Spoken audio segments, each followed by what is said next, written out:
ज्या कुटुंबाने पिढ्यानपिढ्या महाराष्ट्राच्या सहकार शिक्षण आणि कृषी क्षेत्रावर एक हाती राज्य केलं, आज त्याच घरातील राजकीय वारसदार एका रात्रीत थेट शेतकऱ्यांचा कैवारी बनून रस्त्यावर उतरलाय। खरोखरच बळीराजाच्या रक्ताचा आक्रोश आहे की आगामी राजकीय आकांक्षा डोळ्यासमोर ठेवून रचलेला एखादा हाय व्होल्टेज ड्रामा? पंढरपूरच्या पवित्र भूमीत जिथे विठ्ठलाच्या चरणी माता टेकून आमदार रोहित पवारांनी हे अन्नत्याग आंदोलन सुरू केलंय, तिथून महाराष्ट्राच्या राजकीय पटलावर एक मोठं वादळ निर्माण झालंय। आज या आंदोलनाचा दुसरा दिवस आहे। सत्ताधारी आणि विरोधक आमने सामने आलेत, पण नक्कीच हे आंदोलन कशासाठी आहे, रोहित पवारांच्या मागण्या काय आहेत, हेच आपण या व्हिडिओ मधून समजून घेणार आहोत।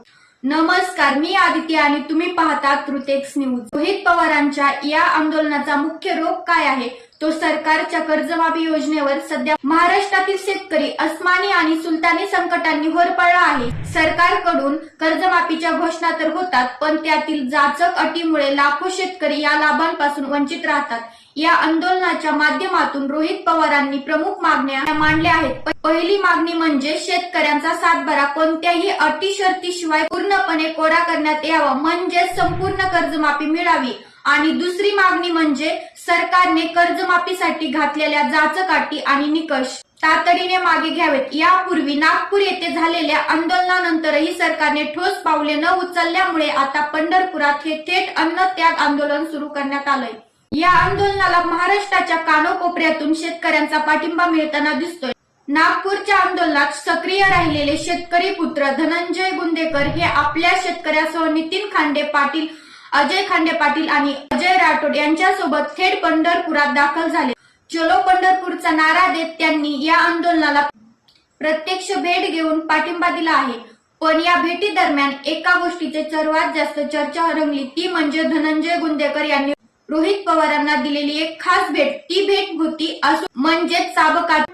गुंदेकर यांनी स्पष्टपणे म्हटलंय की सरकार प्रत्येक आंदोलनात थोडं दिल्यासारखं करून शेतकऱ्यांना नादी लावण्याचे काम करते।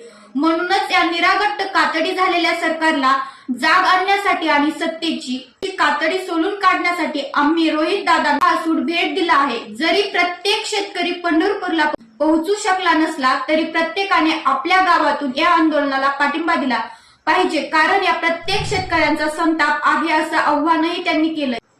पण दुसरीकडे सत्ताधारी नेत्यांनी या आंदोलनाची जोरदार टिंगल उडवली आहे।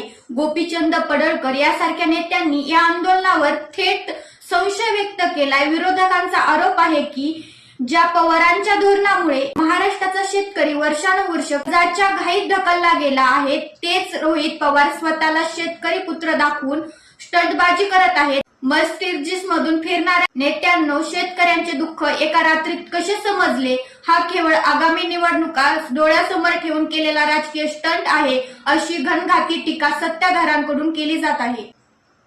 आता या संपूर्ण प्रकारात दोन बाजू समोर येत आहेत। एक बाजू सांगते की शेतकऱ्यांच्या हक्कासाठी कोणताही नेता रस्त्यावर उतरत असेल तर त्याचे स्वागत झाले पाहिजे, कारण शेवटी प्रश्न सातबारा कोरा करण्याचा आहे। तर दुसरी बाजू याला निव्वळ राजकीय ड्रामा मानत आहे। रोहित पवारांचे हे अन्नत्याग आंदोलन सरकारला झुकवणार का? शेतकऱ्यांचा सातबारा खरोखरच कोरा होणार का? तुम्हाला काय वाटतं? तुमची प्रतिक्रिया आम्हाला कमेंट्स बॉक्स मध्ये नक्की कळवा। व्हिडिओ आवडला असेल तर लाईक करा आणि शेअर करा आणि चॅनलला सबस्क्राईब करायला विसरू नका। धन्यवाद।